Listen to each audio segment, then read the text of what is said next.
ẹ̀lẹ́ ń bẹ̀ ń gbogbo ọmọ káàárọ̀ oòjíire ẹ kúlé lọ́ọ̀dẹ̀ ẹ kúlé là ń kára lé ẹ̀rẹ̀ àbáyé náà là ń kéré ọ̀nà ẹ̀ǹlẹ́ ẹ kú ọjọ́ méjì ìjọ́ mẹ́ta. Ẹ̀yin ni mo mà wá rè dáàdì twins mọ́mì twins sọ fún mi pé wọ́n ní ẹ sọ pé ìdí yín ní tìjú pé tẹ bá travel lọ ibì kan àbẹ lọ síbi tó strange àbí ibi tẹ́ ẹ̀ mọ̀ ẹ̀yin ò ní ṣègbọ̀nsẹ̀ ẹ̀ ní ṣe gá rárá ẹ̀ ní wọlé ìgbọ̀nsẹ̀ lọ yàgbẹ́. Kò burú o mọ́mì Dámilọ́lá àwọn dáàdì yín náà fẹjọ́ yín sùn mí wọ́n lẹ́yìn fúnra yín gan-an ẹ máa ń sọ pé in fact oúnjẹ tèmi bá jẹ ó máa ń ṣiṣẹ́ lára mi dáadáa ni mi kàn ń yàgbẹ́ níhà oúnjẹ mi máa ń dúró sí mi lára ẹ pẹ̀lẹ́ o nígbà tẹ́ kì í ṣe madam olúmọlé tí ń fi oúnjẹ mọ́ra. Ẹ wò ó gbogbo ẹni tí kì í ṣègbọ̀nsẹ̀ lásìkò tó yẹ gbogbo ẹ̀yin tí mo yín yọ bọ̀m̀bọ̀ tó kàn yọ ṣọ̀pọ̀lọ̀ àbí tó ti tíkùn tó ti kúrò níbi tọ́lọ́run fi kùn sí gan tó ti jábọ́lẹ̀ tó ti bo kinní gan mọ́lẹ̀ tó jẹ́ pé tí dáàdì bá fẹ́ wọlé lálẹ́ àfi kọ́kọ́ fọwọ́ gbẹ́kùn sókè tàbí kí wọ́n gbẹ̀yìn wọlé. Abẹ́yìn ọkùnrin náà tó jẹ́ pé kì ẹ mọtí àtẹ̀yìn tẹ́ ẹ mọtí tínú ti jálẹ̀ tó jẹ́ pé tẹ́ bá wọ bùbá tán bá yà fi kẹ́ fagbádà bò ni gbogbo yín náà ní kẹ́ wá nǹkan fìdílé. Ṣé ẹ wá rí ní ọ̀pọ̀ ìgbà èyí tó jù nínú àìsàn tó ń ṣèèyàn àìsàn tó rí lè máa ń dàyàn láàmú àìsàn ní ọ̀rọ̀ àìlera ni o inú ìfun lọ́pọ̀ rẹ̀ ti wá inú ìfun ni wọ́n ti originate torí nígbà tí a bá jẹun tán tó ń jẹ lọ sínú stomach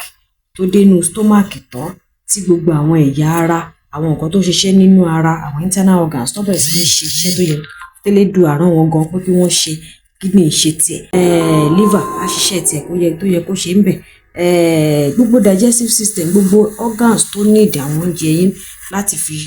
tún ara wọn ṣe àti láti fi tún ara yín ṣe wọ́n á ṣe títí wọn wọ́n á wá mú gbogbo ètò kù tí ò wúlò yẹn wọ́n á gbà ó dínú small intestine kẹ̀rẹ̀kẹ̀rẹ̀ ó dínú large intestine tó bá ti dé òun yẹn ó ti pa sọ́hun nìyẹn ó ti tán ó ti di kíni ìgbẹ́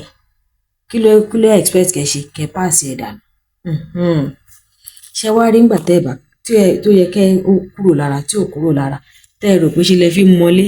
tẹ́ fi mọ ara tẹ́ ẹ rò pé òun ló ń jẹ́ kẹ́ ẹ sanra bẹ́ẹ̀ bá ń sanra ẹ̀yìn náà lọ́wọ́ skin yín ẹ mọ̀ ṣì ni àìsàn oríṣiríṣi máa wọlé ẹlòmíì gan ò ní lè sùn inú ayọ̀ bọ̀bọ̀rọ̀ tẹ́lòmíì bá sún níbi àwọn èèyàn ka 440 ní ẹ̀ tí ìwọ mọ́tò rí pẹ̀lú ẹlòmíì jẹ́ pé tó bá ju só ilẹ̀ èpè rabandẹ bẹ́ẹ̀ làwọn èèyàn máa yìn sí inú ti bu nǹkan tó wà inú yẹn inú ìfun ńlá wọn ti dàbí septic tank bí sókèwé gangan ni. Ṣé wá rí ó máa ń dá àìsàn sí ara nítorí pé gbogbo ohun tó yẹ kó kúrò tọ́lọ́run ti sọ pé waste rèé tí system ti help yín bọ́lọ́run ṣe ní kó ṣe á wá máa wà reabsorb padà sínú body toxin nǹkan tó yẹ kó kúrò lára ara yẹn á wá máa dá padà ẹlòmíà fẹ́ yàgbẹ́ àrùn ojú kòkó bí adófùrọ̀ ṣógun láyé ni. Torí náà ẹ wá nǹkan fìdílé kẹjájọ kájọ yànnàná ọ̀nà tá a lè gbà fi bọ́ lọ́wọ́ orú nǹkan báyìí lónìí. Ṣé wá rí bẹ́ẹ̀ ṣe ń bá wa lọ ẹ̀ tẹ́ bá ti wo fọ́nrán ẹ̀ débi ajẹ́pẹ́ ẹ nífẹ̀ẹ́ wa ni nítorí náà ẹ bá wa nífẹ̀ẹ́ fọ́nrán ẹ like ẹ comment kẹ share ẹ̀ torí àìmọye èèyàn ní kíní ẹ̀ ṣe ẹ má ṣaládàá jẹ ọ̀fẹ́ ló kú dórí fọ́nrán yín dátà nìkan ló jẹ yín ẹ share ẹ̀ small kò ṣe nǹkan tó heavy kékeré náà àwa náà ti compress ẹ̀ka tó sọ sí i ẹ jẹ́ ká kó ọ̀pọ̀ èèyàn kí wọ́n jàǹfààní ẹ dẹ̀ lè lọ sórí social media handle wa mi bóyá YouTube ni o bóyá Instagram ni o bóyá Facebook ni o ìlera pípé òun là ń jẹ́ lórí àwọn wọ̀nyí tó ẹ jẹ́ á tẹ̀síwájú ohun tí ẹ máa bá mi wá báyìí ni nǹkan bíi 4 péré ni ṣùgbọ́n tó máa ṣara yín láǹfààní tó yẹ pé tẹ bá lò ẹ máa kan sára Sádérónkẹ́ ọmọọba pé èyí tó fún mi ajẹ́ bí iná ni. Èkíní tẹ máa bá mi wá ni kẹ bá mi gbé omi gbóná kaná kẹ ṣe omi gbóná yẹn kó omi tó ti hó dáadáa kó jẹ́ bí cup 4 ẹ wá bá mi dà sínú bóyá glass jar àbí flask àbí kẹ dà sínú stainless bowl kẹ wá dà sí ẹ wá rọra bá mi wá ṣúgà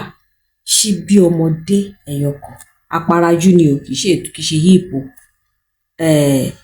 level iyọ̀ ṣíbí ọmọdé kan sínú ẹ̀ kẹ wá mú ọsàn lemon kì í ṣe lime lemon aṣọjà kan kẹ́ wá ṣàn kẹ́ gé sí méjì kẹ́ fún odidi ohun gbogbo omi ẹ̀yẹn kẹ́ fún sínú omi gbóná yẹn. Èyí tó wá jẹ́ pabambarì tó jẹ́ kọ́kọ́rọ́ ẹ̀ gangan ó ní kẹ́ wá bá mi wá flaxseed ẹ mọ̀ dáadáa èso fẹ́lẹ́fẹ́lẹ́ báyìí kò wọ́n kò dẹ̀ ṣòro rí ṣe rí gbogbo àwọn malam tó máa ń ta ginger garlic nǹkan kan tó ń ta carrot tó ń ta spices tó ń ta vegetables wọ́n máa ń ní lọ́wọ́ kẹ́kọ̀ọ́ rárá 500 naira ní ike tẹ̀dẹ̀mára yẹn lè lo bí ẹ̀mẹrin àbẹ́ ẹ̀mẹfà gan ẹ ṣàrọ̀ rárá kẹ́kọ̀ọ́ kẹ́ wá mú ṣíbí ìjẹun 4 kẹ́ bá mi bù sínú omi gbóná yẹn lẹ́yìn èyí ẹ bá mi dé pa ẹ wá gbé síbì kan tí nǹkan kan ti ní disturb ẹ kẹ́ jẹ́ kó wà ń bẹ tíjọ́ kejì bóyá maximum of 24 hours èyí tó fi máa rí bẹ́ẹ̀ ni pé kí flaxseed nǹkan kó lè ti gbéra kọ́kọ́ ó ti tùn torí ó ṣe yinrin kì í ṣe nǹkan tó tètè máa ń tùn tá ẹ bá dẹ̀ ṣe bẹ́ẹ̀ tá ẹ bá lè sókè pípẹ́ ẹ̀yẹ mú flaxseed yín ẹ̀gún chẹ́chẹ́chẹ́chẹ́ kẹ́gún ó ti fẹ́ẹ̀ di powder tán kẹ́ dà sí ìyẹn tó bá jẹ́ pé ó ní powder ẹ̀ lẹ́lò tó jẹ́ yín lẹ́gún fúnra yín o tó jẹ́ ní powder ẹ̀ lẹ́lò tó bá máa fi di tẹ́ bá ti fi sílẹ̀ fún wákàtí 5 nínú omi gbóná yẹn òun ti rẹ́dì ní tiẹ̀ tẹ́ bá either way tẹ́ bá wá gbà ṣe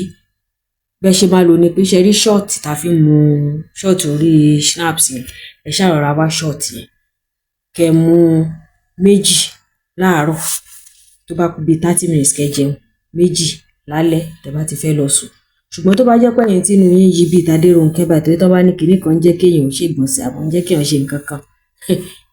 tó bá náà lo ṣíbí kan ìmọ̀ Adéronkẹ́ ò lè ṣíbí 3 o so tó bá yẹ pé ẹ̀yin tí inú yín yí bí ti tèmi náà ni instead short 2 yẹn ẹ lè lo 3 sí 4 bẹ́ẹ̀ kọ́kọ́ bẹ̀rẹ̀ látòrí 2 kẹ́ wo bó ṣe máa ṣe ara yín eléyìí ò ní pọ̀ jìn o ṣùgbọ́n máa bá yín lọ gbá gbogbo ìgbẹ́ tó ti wà nínú ilé ibi tí ó ti wà ní tó ti pẹ́ lára ó máa lọ bá yín gbà dànù ṣé rí ẹlòmíì tán bá ṣe coloscopy fún coloscopy ni pé wọ́n ní device kan tó máa ń fi kámẹ́rà sí lẹ́yìn ẹnu báyìí tó máa ń kìbọnú òdì èyàn owó tó wọ́n náà fi ń ṣe Ọlọ́run má jẹ́ ara ìsọ̀dí ibi tó máa ní ká lọ ṣe coloscopy wà ṣe tó bá kìbọnú òdì tẹ́ bá ti rí àwọn fídíò yẹn rí inú ẹlòmíì báyìí ó dàbí septic tank tẹ́ bá ti rí ṣáláńgá tán kórí tán ṣí orí ẹ̀ ẹ̀gbọ́n bó ṣe máa ń dúdú tí gbogbo nǹkan tó bẹ́ẹ̀ ni inú ẹlòmíì ṣe rí torí ìgbẹ́ ọjọ́ tó ti pẹ́ tí ò kúrò gbogbo walls intestine báyìí ìgbẹ́ á ti sẹ̀ǹgẹ́dẹ́mẹdẹ̀ síbẹ̀ àìsàn ló sì kọ́lé sí wọn lára yìí so tẹ́ bá ti wá bá mi ṣe flaxseed yìí àti gbogbo nǹkan tí mo ní kẹ̀kẹ́ bá ti ṣe tẹ́ bá ti rọra mú bẹ̀ ṣe flaxseed dá lára gidi gan aside from kó máa jẹ́ kí inú lọlẹ̀ kí ó máa yọ gbogbo ó máa eliminate gbogbo ìgbẹ́ tó wà nínú lẹ́yìn èyí ni pé ó ní omega 3 nínú ó dáa fún blood circulation ó ń help èèyàn fún boost immune system ó dẹ̀ tún wà fún anti-aging tí ò ní jẹ́ kí wọ́n tètè darúgbó púpọ̀ náà so ṣe ti gbọ́ báyìí dáàdì dámì àti mọ́mì dámì àti dáàdì twins tán rán mi sílẹ̀ kan ṣẹ́yìn náà ti gbọ́